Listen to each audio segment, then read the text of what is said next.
Rangers Podcast. With Andrew Chelby.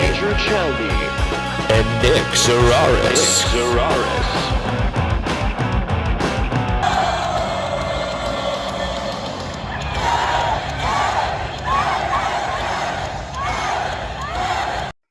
Rangers fans, welcome to the best Rangers podcast in town. I am Andrew Chelney alongside Nick Zararis, and we are Liberty Blue. We scream about the Rangers so that you can save your voice. That's how deeply we care about you, and we appreciate that you've joined us for the ride. This is episode 31, live on Twitter, Twitch, and YouTube. We'll put the full video up on our YouTube, Liberty Blue Podcast, and the audio version will be available as an audio podcast as well. Search Liberty Blue on your favorite podcast platform, and it should be there. Give the show that shiny and illustrious 5-star review on Apple Podcasts and Spotify. It helps the show way more than you possibly think it does.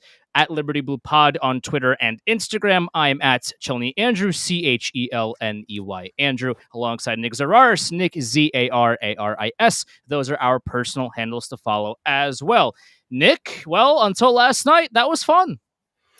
We've been asking at the end of every episode, you got to keep getting 4 out of every 6 points. If you're playing 3 games a week, you got to get at least 4 out of 6. If you're playing 4, you want to get 6 out of every 8. Just simple math. The way the division is shaking out, maybe we can start to say that we don't have to worry about the Islanders as much, but Washington, we're still worried about. Pittsburgh, not as good the last couple of weeks, but still a team to worry about just based on pedigree, based on the fact they have Mike Sullivan, things of that nature. They have a talented team. They haven't performed like it, but the Devils are firmly in front of the Rangers-ish in terms of consistency, and Carolina is definitely ahead of the Rangers in terms of consistency. That's been the biggest story for the Rangers all season long. We don't know what team we're going to get every single night. They played Minnesota really well last week. They played Dallas pretty well in a game that they probably deserved to lose, but they managed to steal. That's always good. And then yesterday, they sleepwalked. They sleptwalked against Montreal. Words are hard sometimes. You got to think about words in your head and like, is that a word? No, they sleptwalked yesterday against Montreal. While most of the world was watching the Giant game, including me, I went and watched the highlights. I was mostly focused on football, watching the first Giant playoff game in 6 years. It's been quite a while. That was a lot of fun. But the Rangers, I think it's safe to say we don't know what we're going to get on any given night from this team. And part of that is just the nature of hockey. It's very high variance. Things are very fluky and streaky. All it takes is one player getting hot at the right time to influence a whole season. I was reading a very interesting thread today. Somebody was writing about the Canucks because they had a press conference today where they were talking about the state of their team. They want to retool, not rebuild. And somebody in there had said, all it takes is one goalie playing above their weight and you get 100-point season out of it. And suddenly a team thinks they're a lot further along than they actually are in their process. And I couldn't help but feel that kind of related to the Rangers, where I feel like if last year didn't go as well, they're probably not in the market for a Vinny Trocheck in the offseason. They probably opt for something a little more cost effective and begin more of a gradual ascension to try and get to where they got to last year. But because things went so well last year, they feel they're a lot closer than maybe they actually are. There's a lot to talk about. Let's dive in. Montreal game, another one of those frustrating ones. The Rangers love doing this with goalies with small track records, especially if you've played less than 20 games in the NHL and you're trying to get good stats. Play the Rangers. That'll do numbers for you. You want to play the Rangers 41 times a year if you are a backup goalie, so your agent can go into your arbitration hearing and say, "We gave up 4 goals in 42 games. Give my man his money."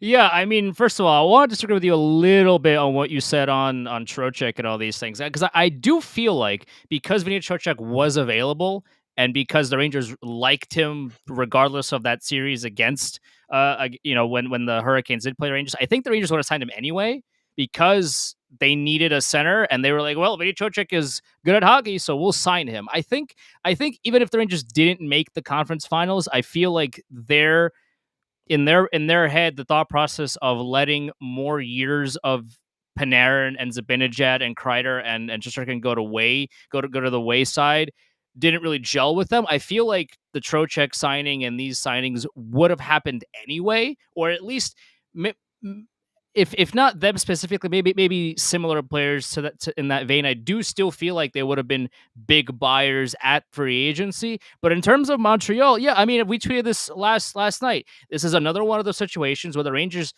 won big against two solid teams earlier on in Minnesota and Dallas.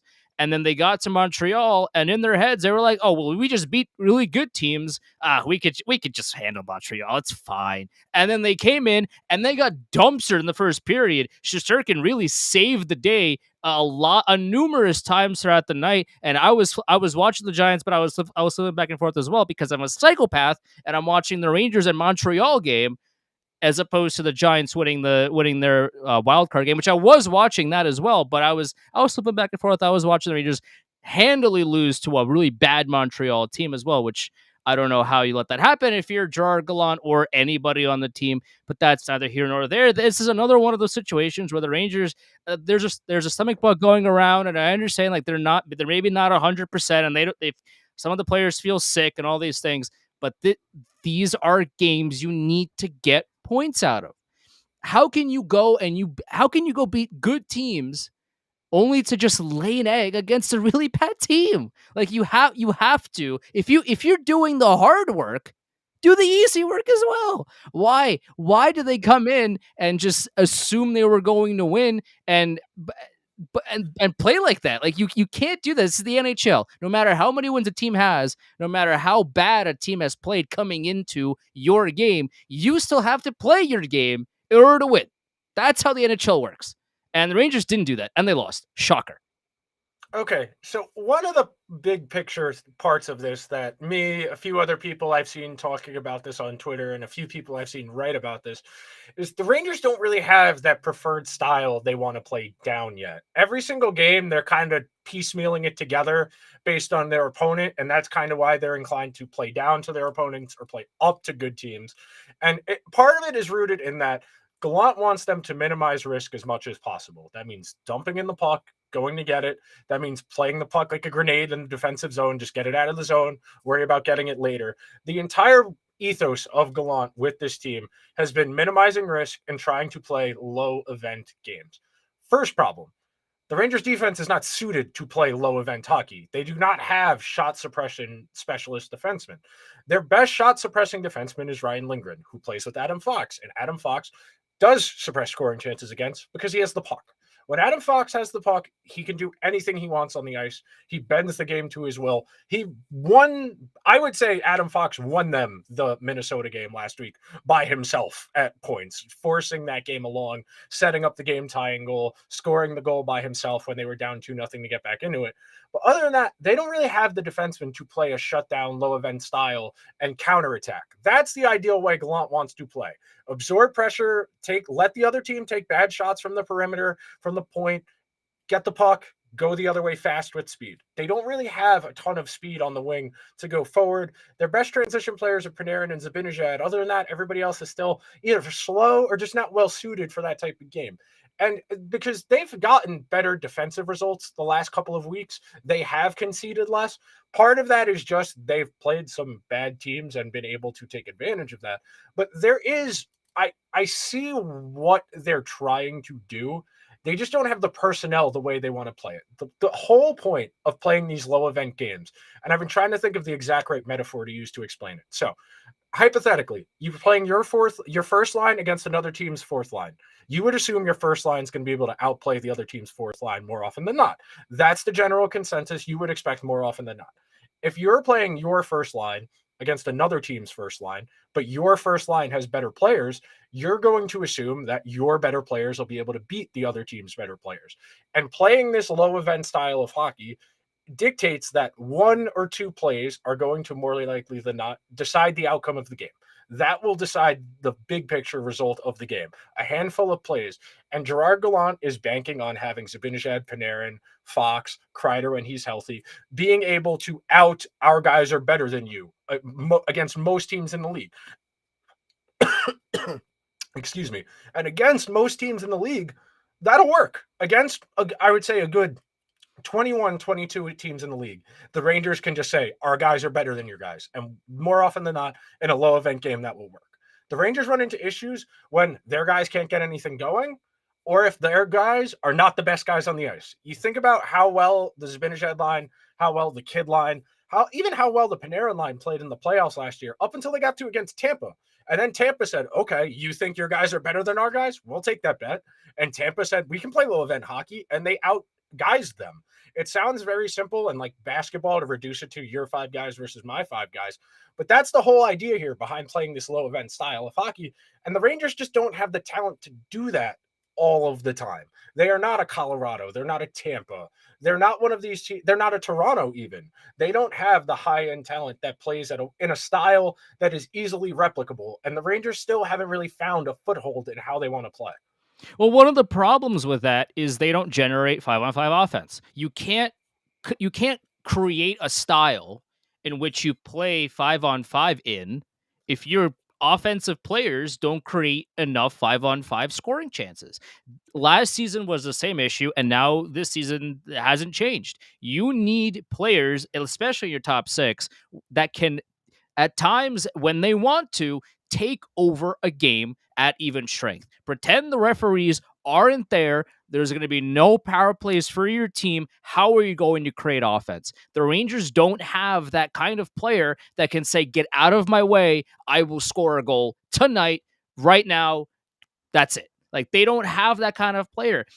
And, Panarin has played very well, but so far this season, we haven't seen a lot of that get out of my way. I'm scoring a goal for you right now. I don't care who's in my way kind of play out of him. He's played well, but when you're paid that kind of money, you do expect to see some kind of, superstar, everybody else stinks but me, I'm going to score 8 goals tonight kind of vibe out of somebody like him. And I'm not trashing Panarin. Like, Panarin has played very well, but nobody in this offense right now has that mentality of, give me the puck, I will score. I am score. Like, there's nobody right now that suits that. And the Rangers looked for that last season, and they sort of got it occasionally with Mott and Kopp and all those, and Vetrano sometimes. But the Rangers once again are in the situation where they can't score 5-on-5. So how do you build an offensive system out of a roster that can't really put in goals at even strength? They need to figure out how to generate offense there so that they can then be like, okay, in order to score, here's what we have to do. Here's our game. So two points off of that. Number one, their best player at doing that is a defenseman, which is part of this issue. Their best, I'm going to make a play here, is Adam Fox. Yeah. He can do that. My favorite thing that Fox does, aside from all of the magic, walking the line, and the eye in the back of his head to always make the right pass, is when he has the puck in the neutral zone, he sees an opening and says, okay, I'll make the zone entry for myself. Whoever's behind me, catch up on the play, and we're going to go to the net. Because they do not have enough guys who just put their head down with the puck on their stick, take speed, and go to the net. And Adam Fox is not a fast guy. He is not a fast, straight line guy. But he has the willingness and the hockey IQ to recognize he has enough space and just go for it. And the other part of that is they have to unlearn habits they have been doing for years. We have been talking about this forever. Everybody who does content, everybody who covers the team, the last 3 coaches, every single one of them has complained that the team does not just go to work sometimes. They don't get the puck below the goal line. They don't cycle it out to the point. They don't look for rebounds, deflections, etc. It's a lot harder to generate your offense when you are only getting scoring chances off of the rush. When you're getting chances off of the rush, if you're playing a team that plays a deep defensive line, it's going to be hard to get around them to generate offense with speed. When the Rangers, the best line the Rangers had all playoffs last year, in terms of consistency, was that Kid line, because they would get the puck down low. Lafreniere was playing with a nice forechecking game. He was going to get the puck. Kakko was on the half wall. They were able to facilitate. Keto was just ripping shots, which has carried over. There are so many little things that go into why the Rangers are what they are right now. I would love to say the answer is as simple as this or that. It's a bunch of things. The biggest thing I would like to see, the biggest change, I think that would make sense. I would like to see Hedl get some run with Panarin, because I just don't think Trocheck and Panarin work. We've talked about this a few times now, and with the offense as kind of muddled as it is right now, it's time to experiment a little bit here. Like you've said, they need to find ways to be more consistent at 5-on-5. And Chytil is somebody who will take the puck to the net with speed. He is somebody who will just shoot if you put the puck on his stick. And I think if you put Trocheck with Kakko, with Lafreniere, you'd have an opportunity to maybe have somebody a little better suited to play with them. Or if you wanted to play Kakko with Zibanejad and Kreider again, then you would have to figure out, well, do we want to play Trocheck with Lafreniere and with Vesey or whatever? But right now, there needs to be more of a willingness to try things out that aren't in the coach's comfort zone. And that's the thing. The comfort zone is fine. Where he is right now, I mean, they're relatively speaking fine. I think they're like 8-2-1 in their last 10, 11 games, something like that. They've played pretty well in the last month. But if they want to get to where they think they are, they need to be better, because there is no guy you could get at this deadline this year that's going to take this team over the top. It's going to be on the guys who are already here playing better and adding someone to this group. Because right now, this group is maybe a first round win if they get the right opponent, and then they're out in the second round against a Carolina, against a Boston, depending on which side of the bracket they went into. One of the things that the Rangers love doing, and this is not necessarily a Gallant issue because it's been happening for multiple coaches out, is that they will get a 4-on-2 and they will pass it 9 times and not get a shot on goal. Like they absolutely love nothing more than trying to create the ESPN top 10 highlight of getting the 8 passes and getting the goalie way out of position, and that's an easy tap in. They love nothing more than that, as opposed to what other teams who score more goals at 5-on-5 do, where they will just fire it at the net and send everybody on the rush at the net straight away. Because when you do that, if you for example shoot low and it goes off the pad and there's a rebound and it creates commotion in front of the net, what does that do? That creates uncertainty for the goalie and for the defensemen that are trying to break up this rush. If you have, let's say, a 3-on-2 or a 4-on-2, what have you, if you don't see a perfect passing lane, throw it on the net. Just shoot for a rebound. Shoot for anything. As long as you just don't shoot it high and wide, like some people on this team love to do. Just hit it. Just hit the net. If you hit somebody, there's going to be a rebound, and everybody else who didn't touch the puck on that odd man rush just crash the net. And more than likely, that a lot of times that's how a lot of teams that are playoff bound generate a lot of their offense. It's off of that secondary, tertiary opportunity in front of the net, as opposed to getting that perfect crisp pass or that perfect clean shot. Yeah, some of those do go in. If you see the opportunity to do that, then by all means. But forcing the pass 6 times back and forth and then ultimately getting 0 shots on goal, that's not how you score goals at 5-on-5. That's just not how you do it. You, especially on odd man rush, you need to get a shot on goal. You need to generate some kind of offense. And if you're not seeing that perfect, crisp Sports Center highlight reel play, at least get it on net and have the secondary, tertiary, or there's no word for fourth player, but the fourth player out there just drive and crash the net, get the rebound, see what happens. You know what's funny about that? What?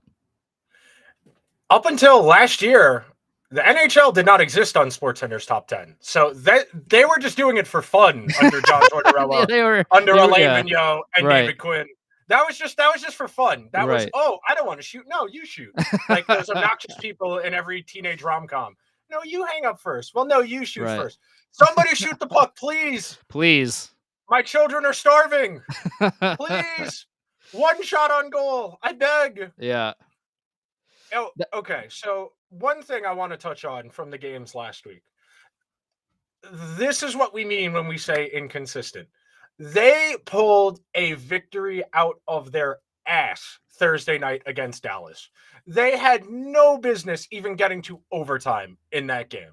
First of all, I'm very glad K'Andre Miller is getting the opportunities he does. Second, please get the man a real defensive partner. I beg. Get him somebody who complements his skill set, because Trouba just freelancing in the neutral zone sets K'Andre up for failure. When you're constantly having to be the last guy back in 2-on-1s, it's a real challenge. I understand that he's the captain. He makes this amount of money. Schneider's outplayed Trouba. He flat out, Schneider has outplayed Jacob Trouba. It will make Trouba more effective if he plays less against lesser opponents. That's just simple deployment 101. You want to make him play better? reduce his workload until he starts playing better. But as far as something I would like to see, this is something we could talk about in terms of the second power play. I know last week we had said we'd like to see them reconfigure the power play units, and Kreider getting hurt kind of forced them to do that. Something I've been a proponent of, and I've seen a few people suggest, I would like to see the Rangers do what K'Andre Miller on either the second power play or on the first power play. What the Bruins did with late stage Chara. Park his gargantuan ass in front of the net. Do not let the goalie see the puck and have him play the stick. Because whenever Miller scores goals, it's in those scrambles around the net, those deflections, those only he is there because he's 6'5" and skates like somebody who's about half his size. He has the ability to do that. Utilize your players' best skills. Instead of harping on what they're not good at, maximize what they are. This stuff it's very reductionist. And I talked about this, I think, last week when I was reading an article about the NFL where they were talking about good coaches. They find a way. If you're complaining about the players as a coach that they're not playing the way you want them to, or they're not meeting your expectations, that's on you. You're their teacher, their guide. You're supposed to be the one that gets the results out of them. In the football world, when people do stuff like that, they get made fun of. In the hockey world, they get the pat on the back because that's how it was when I played hockey. My coach was miserable to me, and he made me hate my existence until I played better.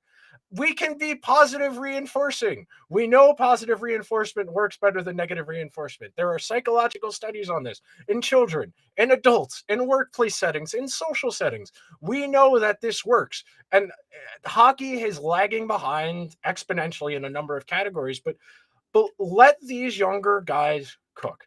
If you lose trying, I would rather that.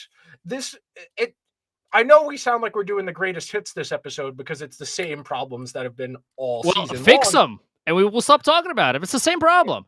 The thing about you're right.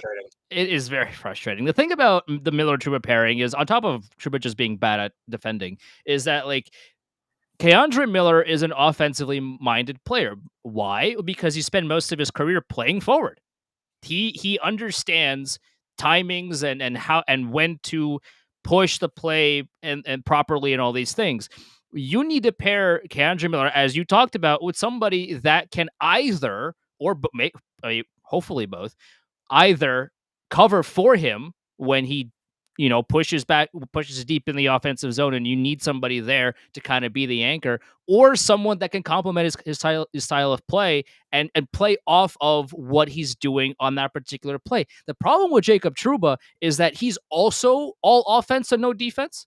So you're playing somebody that is better than your partner. And K'Andre Miller is better at Trouba at defense and also at offense at both ends. K'Andre Miller, I feel very comfortable in saying that, is better than Jacob Trouba. So when K'Andre Miller is as deep in the offensive zone and Jacob Trouba is not looking at what could happen if the puck goes the other way, he's looking at, how do I contribute offensively?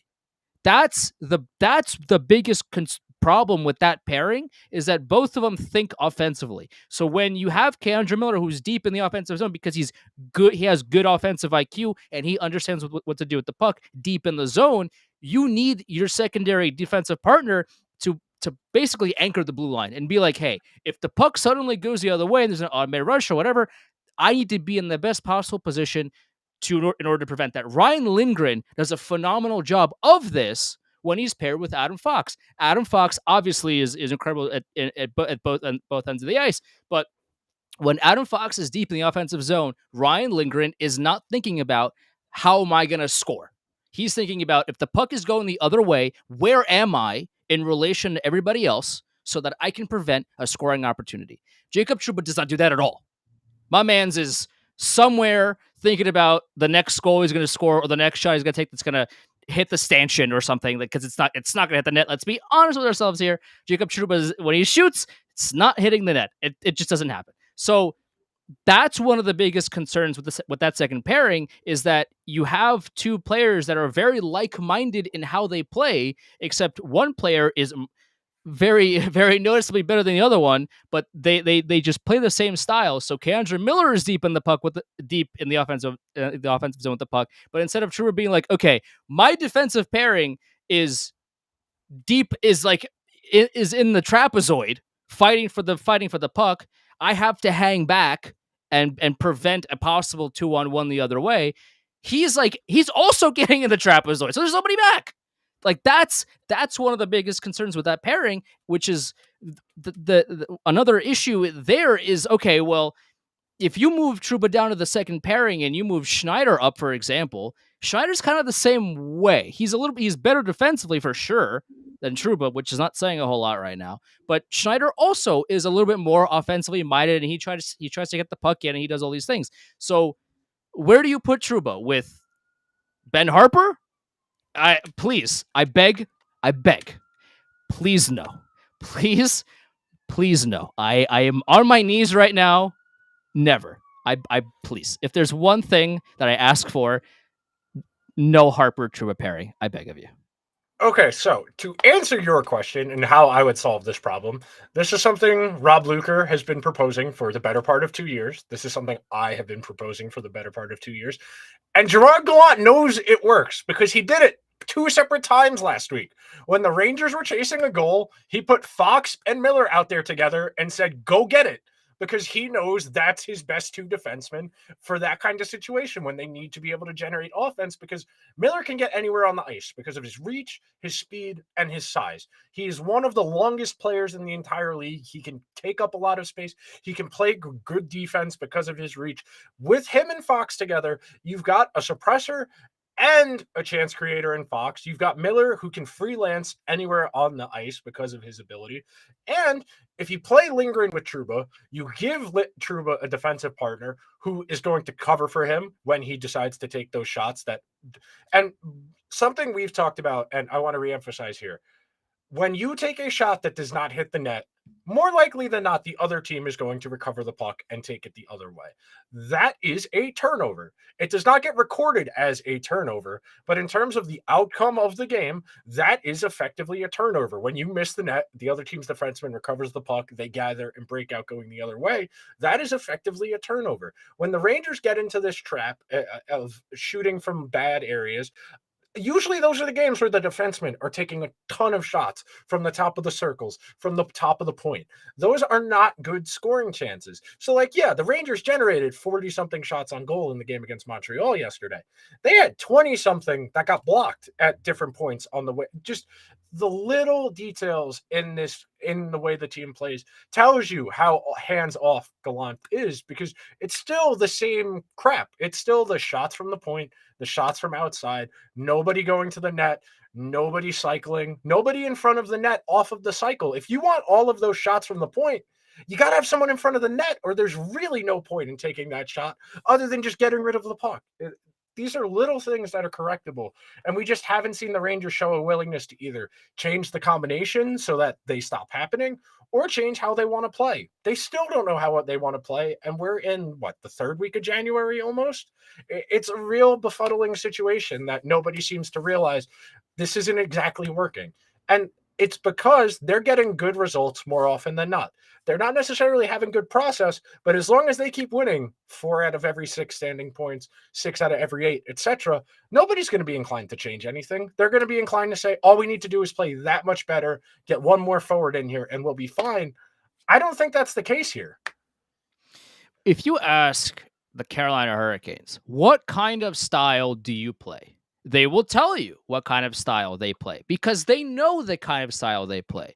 A style that doesn't let you get anything going offensively, and if they have the puck in the offensive zone, the puck is getting thrown on net. They will not pass it 17 times. They will, if they have the puck in the offensive zone, it's going on net.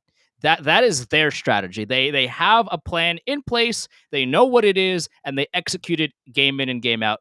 Sometimes it works. I mean, a lot of times it works. Sometimes it doesn't. Hockey is a weird, silly, stupid, beautiful sport. Sometimes it just do be like that, and it doesn't go your way. Whatever, things happen. But the Carolina Hurricanes, as just an example, understand the system that they play in. They know what to do, how to execute it, and how to play within the margins of that game plan. If you ask the New York Rangers, what kind of game do you play? What is the system in which you play? Do they know? Do the Rangers have an idea of what they do? I understand, they love to cycle, and they love to dump and chase and do all these things, but from a 60-minute perspective, what kind of style do the Rangers like to play? Because it seems like you take a look at how they play against one team and it's one way. You take a look at how they play against a bad team, it's a whole different way. How they played against Dallas and Minnesota is not how they played against Montreal.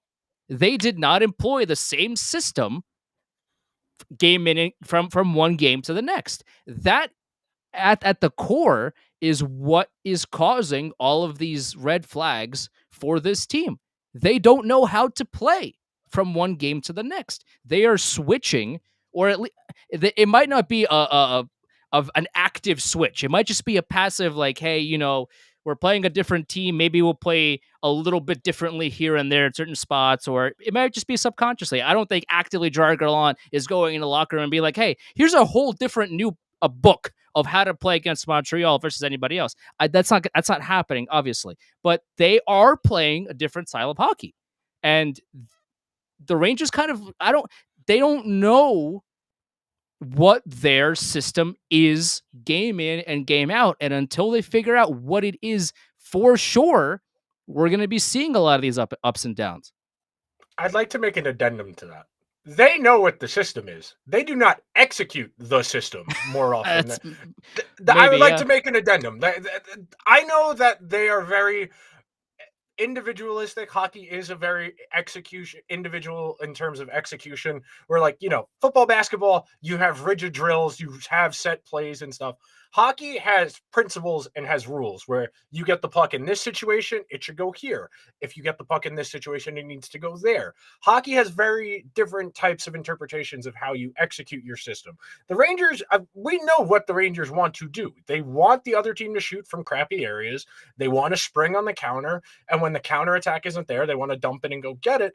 They don't do that consistently because they're not rigid enough in it. They just flat out, they do not play the same way every single night, which I think is more to your point. It's not necessarily that they don't know what the system is. They just don't execute the system more often than not because they fall into the habits they've gotten comfortable with because the habits have gotten them this far. They are in a playoff spot right now with these bad habits, and we're advocating to fix these bad habits because they could be a pretty good team if they fix these bad habits, if you get more consistent results. The simple things, the bad turnovers in the neutral zone. What we were talking about before we started recording, the icing in the first 3 minutes of the game that is entirely unforced because the defenseman is trying to send a stretch pass 110 feet as opposed to skating 10 feet. Take 10 steps, break out from behind your net with a little bit of speed, and wait for a forward to definitely be open, as opposed to sending a prayer up the ice, hoping it gets tipped in, and then they go get it. The little details are where the Rangers run into these issues, because those little details are where you find out who can repeat their system over and over and over again. Those dump and chase teams like Carolina, like Calgary, they can run the same play over and over and over again because they're going to do the same thing every single time. It's going to go down low. They're going to cycle it out high. If there's a space in the middle, the person at the half wall is going to skate it to the middle. The Rangers, if they get in the zone with speed, somebody might break to the net. You'll get that pass cross seam. If nobody's open, they'll cycle it around to the half wall. If nobody's there, they'll send it back down. And there's no real consistency. Like, I was watching the Bruins play the Flyers today. Every single time a Bruins defenseman recovered the puck in their own zone, they moved it within half a second. That might be anecdotal evidence. And I looked down, I looked at my phone at various points. But anecdotally, every single time I looked up at the Bruins recovering the puck in their own zone and setting up their breakout, that puck was gone in a second or two. There was not hesitation. There was clearly somebody on the receiving end of the pass, not just, there's somebody kind of near that pass. That is a team that knows what it needs to do every single time it touches the puck. The Rangers, I am not convinced, know what they need to do every single time they have the puck. And you can see it in the way they play, where sometimes they're very, I don't want to say aggressive, but they're reassured. They understand, okay, I have the puck here, and here's what I need to do in order to generate offense. Sometimes you see that, and other times you don't. Sometimes you get the puck at the red line, and you just have no idea what they're going to do. The one glaring thing that I saw in the Dallas game when in the 3-on-3 was when Panarin got the puck on the blue line, instead of dumping it in, my guy went to the net. he drove to the net. Ottinger made a really good save, and there was a scramble on. Panarin got Zibanejad got tripped, and then Panarin got the puck. He passed it to Fox, and Fox did what he did, and he scored. That play doesn't happen if Panarin just dumps it, or if he passes it back out of the zone, and then the 3-on-3 kind of chokehold reignites once again. Panarin saw an opening. He said, "Get out of my way. I am getting a shot on goal." And he drove to the net. I want to see more of that. Because he did a really good job in that game. And obviously Adam Fox with an absolutely tremendous goal, a beautiful goal. Ottinger had no idea what was happening, and Adam Fox said, "Thank you very much. Here's a goal for us, and thank you for the 2 points. Goodbye." So I need to see more of that. There's not a whole lot of that. You see Panarin do it. You see Julien Gauthier do it. End of sentence. Like that's those are the two guys that like to do it more often than not. And Pour it out for Julien Gauthier. Yeah, I mean, listen. Fire. Listen, I tweeted this out, and I know you might not have liked it at the time, but Sammy Blais has put more of his teammates on IR than he's put the pucks in the back of the net. As a Ranger, 51 games and 0 goals for, but hey, one teammate on IR, so he's doing something, that's for sure. But it all goes back to our conversation about how the Rangers drive offense at even strength. On the power play, we know they're going to pass it around 100 times. They're going to have Zibanejad at one circle, waiting for the one-timer. If that doesn't happen, maybe Fox will shoot off the point, or maybe Panarin once in a while will take a shot to kind of confuse everybody, because he doesn't tend to do that, because he likes to pass the puck a lot. Shoot, please, I beg, sometimes. But at least we know what they do on the power play. At 5-on-5, a lot of it is just, we're going to hope the pass goes through, as opposed to, hey, here's a shot on goal, go get it. All right, let's do 3 stars. We'll talk about Columbus tonight. We'll talk about Boston on Thursday. We both have the same 3 guys for obvious reasons. Fox won them the Minnesota game basically by himself. He scored the overtime winner against Dallas. K'Andre, bro, keep doing what you're doing. We'll get you a better defensive partner at some point in your tenure. If you get to go to the All-Star game, we hope you have fun. Ranger fans did a really good job of that over the weekend while Twitter voting was being counted towards the ledger. He was trending on Twitter for most of Saturday going into the poll closing. And Igor, 2.5, he would have had 2.5 goals saved above expected on the week if the game against Montreal didn't go the way it did last night. Conceded one he probably shouldn't have. Whatever. It's a good week. These three guys with Panarin and Zibanejad are carrying this group right now. They need Kreider back desperately. They need something from someone else other than this group, because they just don't have the horses to ride these guys. At some point, Adam Fox is not going to be able to play 28, 29 minutes every night. K'Andre, they got to run him more. He's got to be able – him and Trouba need to either play better, or they need to get Miller a better partner so they don't put so much on Fox's plate. And I understand why they're going with Halak tonight, because it's a back-to-back against a bad team. But at the same Halak? Because I thought Shesterkin was warming up in the starters net. I thought I saw Halak, but because it is Halak. Yeah, Molly put out that it is Halak. You're right. Yeah, she just put out a second ago that it is Halak. Yeah, I probably would have liked to have seen Igor tonight, but I get it. You'd rather have him fully rested for Thursday. That's fine. We love these 3 guys. Please keep doing what you're doing. This team desperately needs you. Pretty much. And the Rangers also, we didn't talk about this, but they got Leschyshyn from Vegas, and he is a guy. He has a pulse. He literally plays the sport of hockey, and that's about it. I mean, his analytics are absolutely atrocious, and scouts around the league have called him the worst skater in the NHL. So that's who they got in this 23-year-old knight in shining armor in Leschyshyn. Just do something. As long as it's not negative, fine. Because Gauthier is not playing, and right, there's no shot that Leschyshyn is going to stay on this team come playoff time and all these things unless injuries happen. So it's not as I would very Do much be. not tempt Gerard I would Gallant with a good very time, much, Andrew. yeah. Listen. Do not tempt him with a good time. I would very much hope that Leschyshyn is not part of the long term plans of this team. I understand he's 23. I understand he has room to grow. My man's is not very good at hockey. Please don't play him a lot. But they, like you said, and I agree with you, they need somebody that can hold down the fort offensively for them. Because Kreider right now, who's having a great season, both on the score sheet and analytically, he's having a tremendous season. And they really miss him out there on the front lines.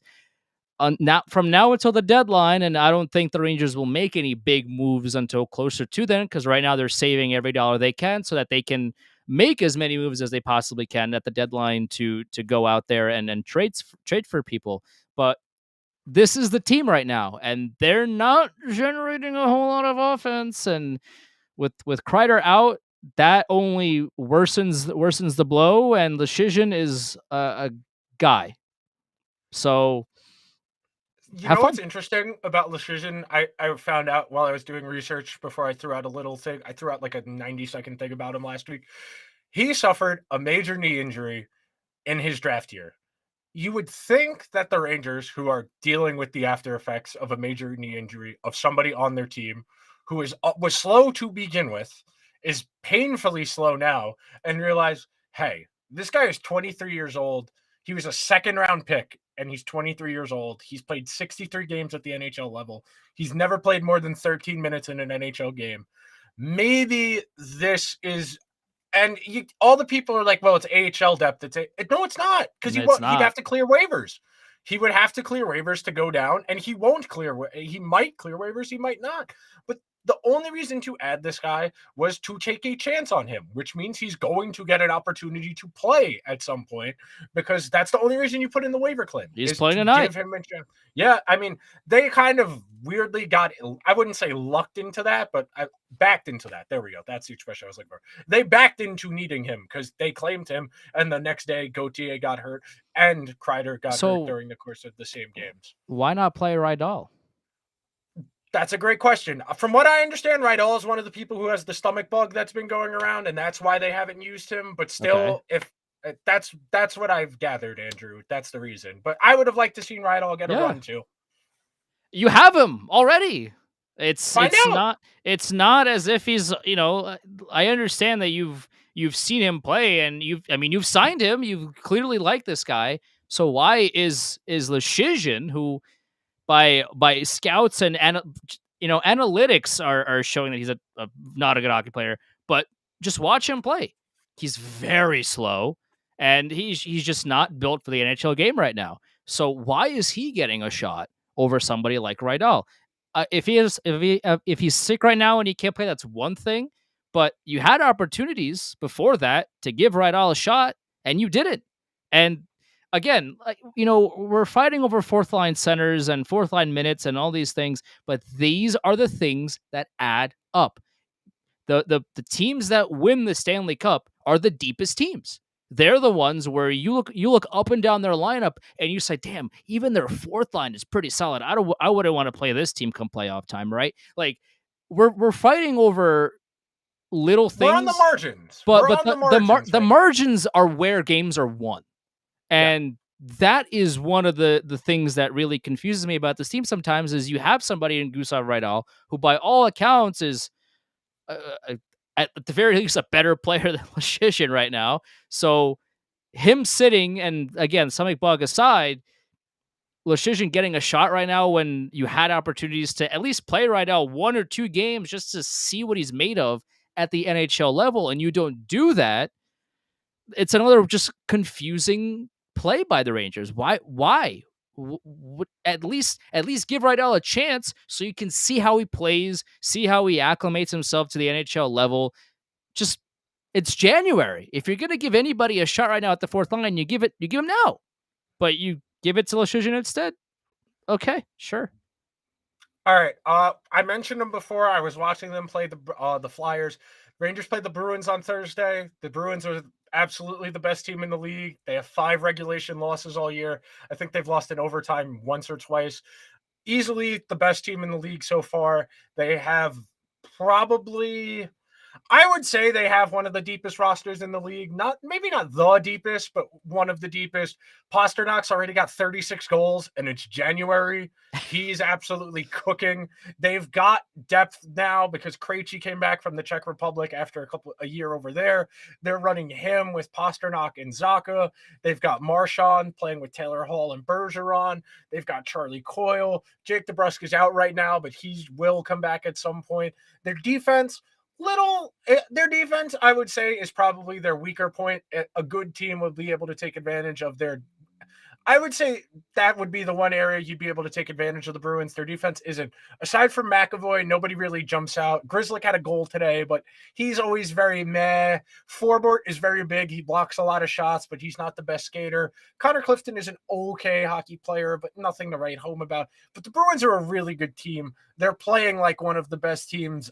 They are on pace to, I think they're on pace to eclipse the 2019 Lightning in terms of standing points at the moment. That is how good of a team they're playing like right now. This is the biggest litmus test of the season. This game against the Boston Bruins, this is going to be at MSG, and we know that the Bruins are pretty much unbeatable at home until Seattle shut them out. I think it was over the weekend or early last week, but they are unbeatable at home, and they're pretty much unbeatable on the road as well. I mean, they are just an incredible team right now. Except in Arizona. That's right. I mean, that's right. Maybe watch some tape of that at Gerard Gallant. But the Boston Bruins are the best team in the NHL right now. So how the Rangers play against them is going to dictate how I personally feel moving forward. Because if you come in against the best team in the NHL and you lay an egg, that's the biggest red flag you can give me, because I don't really care how you play against other teams. If you show up against the biggest team in the league and you play like trash, not even that the Bruins outplayed you, but because you outplayed yourself and you just didn't play well, and you iced it 9 times you didn't need to. You were sloppy with the puck, and the defense broke down, and there were. If you lose to yourself, that to me is going to be a massive red flag. If they lose in overtime because of a puck that bounced off of 4 people and went to the net, but it was a really good game otherwise, that's one thing. You can lose a game in 1,000 different ways, but it all goes down to how you play against this team. This is the biggest litmus test of the season for the Rangers, and how they play, at least to me, is going to dictate how I feel about this team moving forward. I really try not to be a victim of the one bad game, because and I understand, like most people, I was more concerned with the Giants yesterday. That's why I wasn't too bent out of shape about losing to Montreal. They beat 2 good teams in Minnesota and Dallas, who will probably more likely than not both be playoff teams. Dallas certainly will. I assume Minnesota will catch up over the second half of the season. They play well enough that I'm not like terribly worried. But to Andrew's point, and talking about the big picture and all of this, they think they were a Stanley Cup team this year, and they think they can probably be one next year. Play well against Boston and convince me you're a Stanley Cup caliber team. I won't say it's an easy opportunity. This is an opportunity. Seize the opportunity that is in front of you and have a damn good game. You come out tonight, and we'll close on this. They're playing Columbus tonight in Columbus. I get that it's a back-to-back. I get that you're probably going to have stiff legs. You're not going to really get going until the second period. Don't let the first period sink you. You know what type of game you need to play when you're tired, when you're off a back-to-back. Take care of business against a dinged-up Columbus team that waved the white flag in late November. Columbus knows they're not going anywhere. The only reason Columbus is in these games is because there are a lot of guys on this team that are fighting to stay in the NHL or trying to stay in Columbus long-term, that are young guys trying to establish themselves. This is a chance for the Rangers to come out. This is a get-right game. I get that they've won 2 out of their last 3 games. This is a get-right opportunity for the Rangers. Win tonight, go into Thursday feeling good about yourself against Boston, and hit the damn ground running because Boston is not going to slip up against you. A Stanley Cup contender is a team that can beat anybody on any given night, regardless of who's on the ice or who they're playing. For the Rangers, prove it to me. Prove it to me that you are a true contender against Boston. Prove to me that you can be toe-to-toe with them, that you can fight for the loose pucks, that you can have it be a close game, that you can beat this team. If you can beat the Boston Bruins, you could literally beat anybody. But if you come out and you play like trash and the Boston Bruins skate circles around you, then you're a pretender. You're pretending to be somebody you're not. But if you come out against Boston and you show to Boston and the rest of the NHL, like, hey, we're a real contender. We're here to stay, and here's why. That would be a massive step forward, not just for me, but for the team. Like, hey, you can lose to Montreal every now and again or whatever, but we showed up against the best team in the league and we beat them. That, to me, would be the biggest message that you can send to the people in the locker room, to the fans, and to the entire league. We just played the best team in the league and we beat them.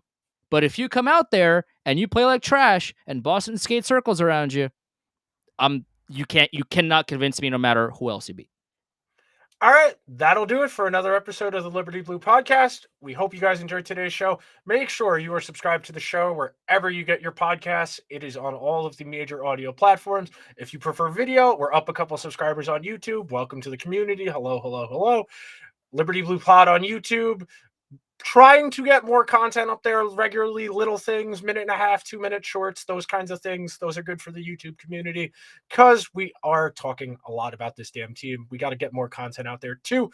And make sure you are following the show's social feeds on Twitter and Instagram at Liberty Blue Pod. We'll definitely be live tweeting the Columbus game tonight, the Boston game on Thursday. Make sure you're following Andrew and I so we can push our specific agendas as opposed to the show's agenda.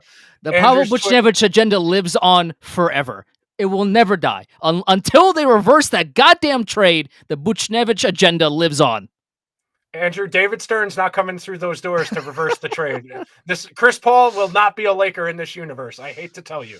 Make sure you're following Andrew's Twitter account, Chelney Andrews, CHELNEY. Mine, I'm at Nick Zararis, Nick ZARARIS. Those are the personals. Enjoy the Columbus game. We'll see you guys next week. Let's get at least 3 points this week. That should be our goal. 3 points in 2 games. We'll see you guys next week. Later.